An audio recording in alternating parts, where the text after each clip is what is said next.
Well, it's been almost a year now since I reviewed Star Ocean: The Last Hope for the Xbox 360. I didn't have anything exciting planned for this week, so I went ahead and asked Square-Enix for a copy of the PS3 version of the game.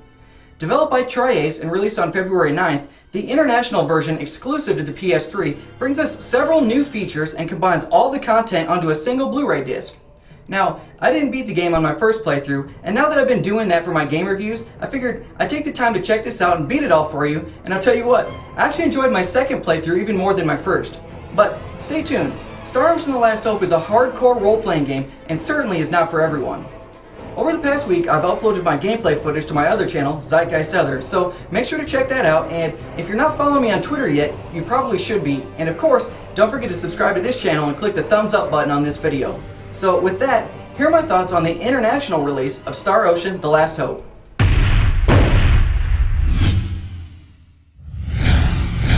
If you didn't catch my first review of the game, I'll give you a quick recap of what's going on. The story takes place a few hundred years in Earth's future, where nuclear war has devastated the planet, making it inhabitable and forcing the survivors to live deep underground. In an effort to recolonize, emphasis was placed on space exploration and light-speed travel. You play the game as Edge Maverick, a young space pilot of the USTA, and are on the first mission to take 5 ships through warp to begin exploration for a new habitable planet. In warp, something goes wrong and all 5 ships lose communications with one another, and some crash land on the planet Eos, while the others are missing in action. The game has several story plots, and the first revolves around both finding the missing ships in your fleet, and then playing Star Trek by helping and saving any alien inhabitants that you come across.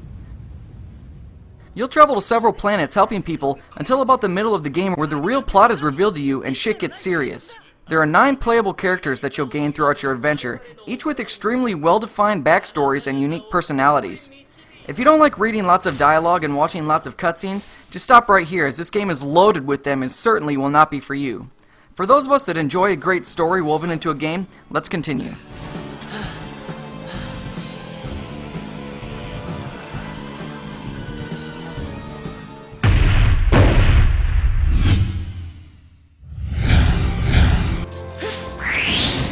While I was more efficient through my second playthrough, I was able to beat the game in about 35 hours, and that was probably only about 70% of the content.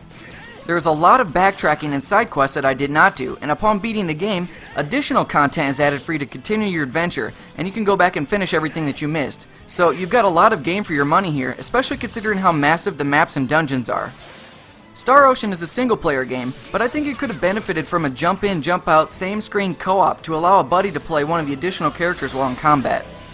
Not that the AI isn't any good, in fact they're quite efficient, I just think that this feature would have been pretty cool.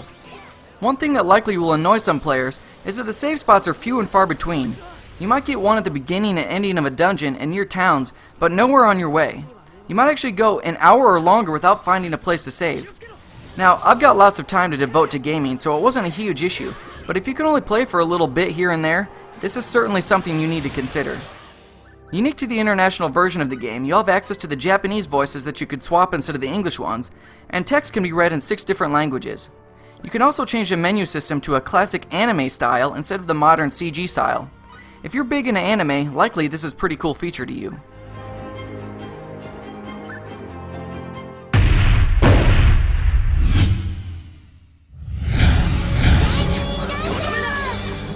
Like the 360 version, the gameplay revolves around open-world traveling where you can see the monsters on the field. If you touch one of them, you enter the battle screen where your 4 active party members are controlled in real time.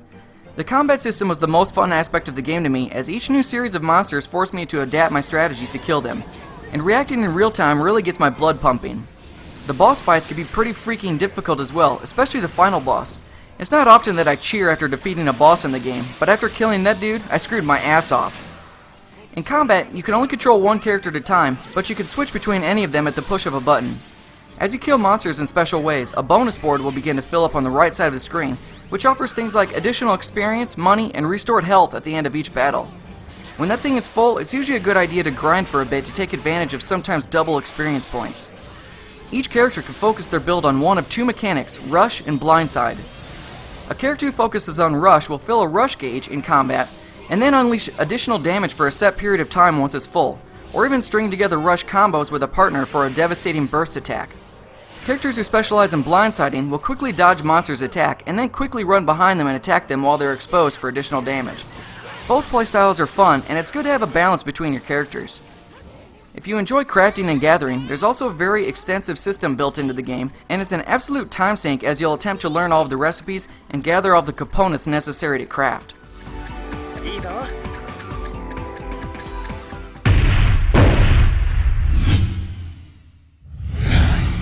Pray to the great star ocean. I tried the game with both the English and Japanese voices, and eventually stuck with the Japanese ones because so many of the English characters were just annoying as hell.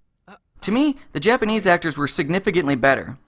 Here you go, Grandpa. In addition, some of the cutscenes are seriously fucking long. There are several that are 25 minutes plus, and these can really slow down the momentum of the game. Hell, you don't even start playing the game until about 1 hour in because of a series of these. The soundtrack in the game is wonderful, as every area has great fully orchestrated music, and the international version has some additional tracks not included in the 360 version. While the graphics are not top of the line, the art style is very pretty, but like the 360 version, it often suffers from frame rate issues in combat when there are a lot of effects on the screen, which is pretty much constant as you gain a bunch of moves later in the game.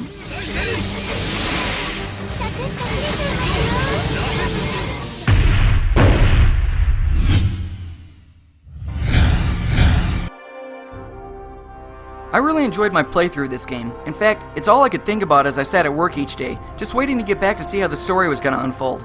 But with the long cutscenes and few and far between save spots, you really need to dedicate about 2 hours each time you want to play the game.